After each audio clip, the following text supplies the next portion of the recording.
Hello everyone, आज हम पढ़ेंगे रस का लक्षण और रसों के उत्पादक महाभूत यानी कि मधुर, अम्ल, लवण, कटु, तिक्त, कसाय जो रस होते हैं वो किन किन महाभूत से उत्पन्न होते हैं वो हम देखेंगे। और देखेंगे रस के जो आधार द्रव्य है वो कौन है, रस का उत्पत्ति में कारण कौन है और रस की जो विशेष निवृत्ति होती है उसमें कौन कारण है, ये हम आज इस वीडियो में पढ़ेंगे। ठीक गाइस। और तो ये कहाँ वर्णित है कि रस का लक्षण चरक संहिता के सूत्र स्थान के अध्याय नंबर 1 जिसका नाम है दीर्घ जीवतीय अध्याय, उसके श्लोक में 64 में वर्णित है। तो श्लोक देखते हैं। रसना अर्थो रस तस्य द्रव्यम आपा क्षितिज तथा। तो रस का जो अर्थ है यानी कि रसना यानी कि जीवा यानी कि टंग, उसका अर्थ यानी कि उसका विषय, उसका सब्जेक्ट वो किस पर फंक्शन करती है, क्या फंक्शन करती है, रस है। उसका फंक्शन क्या है, रस यानी कि टेस्ट को एनालाइज करना कि टेस्ट कौन सा है। तो रसना यानी कि जीवा का अर्थ जो है वो रस है। और रस का जो उत्पत्ति कारण है, जो आधारभूत सिद्धांत है वो द्रव्य है आपा और क्षितिजा। आपा यानी कि जल और क्षितिजा यानी कि पृथ्वी। तो रस की उत्पत्ति में जो मधुर, अम्ल, लवण, कटु, तिक्त, कसाय ये 6 रस हैं, इनकी उत्पत्ति में जो कारण है वो द्रव्य है जल। आपा मतलब जल और क्षिति मतलब पृथ्वी, जल और पृथ्वी। निवृत्तो चा विशेषे चा प्रत्याखादस्त्रया।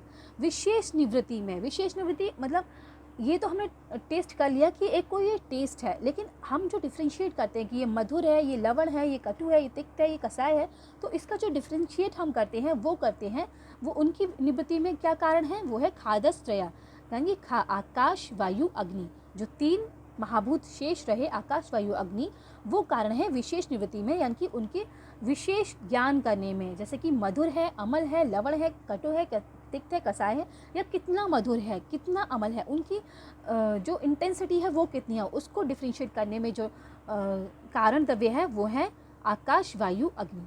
ठीक है। तो अब इसकी हिंदी पढ़ लेते हैं। रसना जीवा के अर्थ ग्राह्य विषय का नाम रस है। रस का आधार द्रव्य जल और पृथ्वी है और रस की उत्पत्ति में भी जल और पृथ्वी कारण द्रव्य है। विशेष ज्ञान, ये मधुर है, ये कटु है इत्यादि में वायु, आकाश और अग्नि कारण होते हैं। ठीक है। तो हमने सब देखा। अब हम देखेंगे रसों के उत्पादक महाभूत।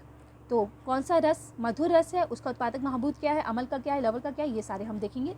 सबसे पहले हम देखेंगे आचार्य चरक के अनुसार। तो मधुर रस को उत्पन्न करने में जो कारण है वो है जल और पृथ्वी।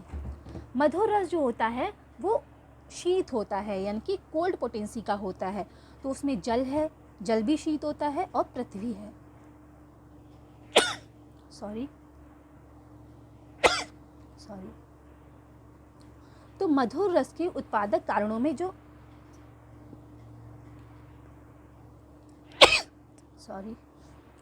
महाभूत है, उत्पादक महाभूत है वो है जल और पृथ्वी। अम्ल रस है, उसके जो उत्पादक महाभूत है वो है पृथ्वी और अग्नि। अब इसे कैसे लर्न कर सकते हैं।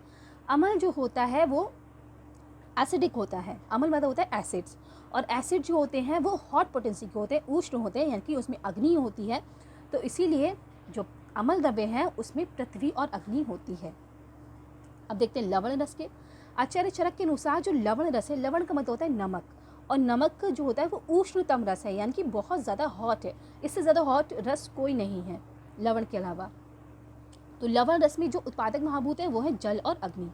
अब इसे याद कैसे करेंगे, जैसे कि लवण जो हम प्राप्त होता है, जो हम लवण को गेन करते, कहाँ से गेन करते हैं, समुद्र से, और समुद्र यानी कि ओशन, उसमें वाटर होता है। तो लवण का जो उत्पादक द्रव्य है वो जल है, और लवण जो है वो उष्णतम रस है यानी कि सबसे हॉट पोटेंसी का है, इसलिए उसमें अग्नि है।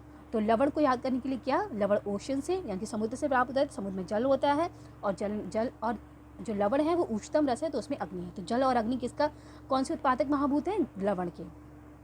कटु यानी मिर्ची वाला रस, जब तीखा जो होता है, जब हम कोई मिर्च खाते हैं तो जो रस की उत्पत्ति होती है वो होता है कटु रस। तो कटु रस में जो रसों के उत्पादक महाभूत है वो कौन सा है, वायु और अग्नि। कटु रस यानी कि मिर्ची वाला रस उष्ण है तो अग्नि। और कटु खाते ही हमारी सारी इंद्रियां एकदम से एक्साइटेड हो जाती है, वात बढ़ जाता है हमें बॉडी में। तो कटु में क्या है, वात, वायु और अग्नि यानी कटु उष्ण है, और वायु उसे मिर्च के रस खाने से बहुत ज़्यादा वात बढ़ जाता है तो उसे वायु। इसे ये याद करने की ट्रिक है। ठीक है। तिक्त रस जो होता है वो लघुतम रस है, यानी कि सबसे लाइट रस है। तिक्त से ज़्यादा लाइट रस कोई नहीं है। तो तिक्त में क्या है, वायु और आकाश। वायु भी लघु यानी कि लाइट, और आकाश भी लघु। तो वायु और आकाश कितने हैं, तिक्त में। कसाय जो है उसमें पृथ्वी है। पृथ्वी का रस जो होता है कसाय होता है। तो हम याद कर सकते हैं BPK, बात पित्त, वायु और पृथ्वी। बी से वायु, पी से पृथ्वी, के से कसाय। तो BPK क्या है, कसाय में है। BP यानी कि वायु और पृथ्वी। अब हम पढ़ेंगे आचार्य सुश्रुत ने जो डिफरेंस बताए हैं, जो आचार्य सुश्रुत के कुछ अलग है आचार्य चरक से, जो रस के उत्पादक महाभूत, वो हम देखेंगे। तो आचार्य सुश्रुत ने अमल रस में माना है जल और अग्नि। चरक ने क्या माना है अमल रस में, पृथ्वी और अग्नि। और आचार्य सुश्रुत ने माना है अमल रस में जल और अग्नि। और आचार्य सुश्रुत ने माना है लवण रस में पृथ्वी और अग्नि। और आचार्य चरक ने क्या माना है लवण रस में जल और अग्नि।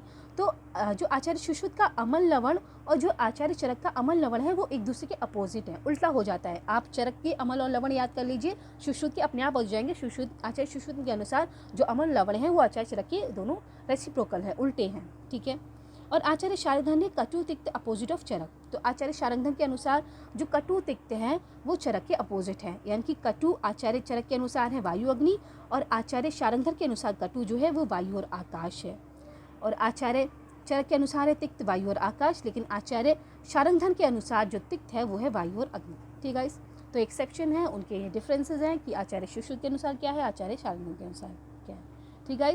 तो हमने क्या देखे, रसों के उत्पादक महाभूत देखे, मधुर अमल लवण कटु तिक्त कसाय के, और आचार्य सुश्रुत आचार्य शार्ंगधर के अनुसार भी देखे। और उससे पहले हमने रस के आधारभूत द्रव्य देखे थे, रस की उत्पत्ति में कारण क्या है, रस का विशेष निवृत्ति में कारण क्या है, ये देखा था।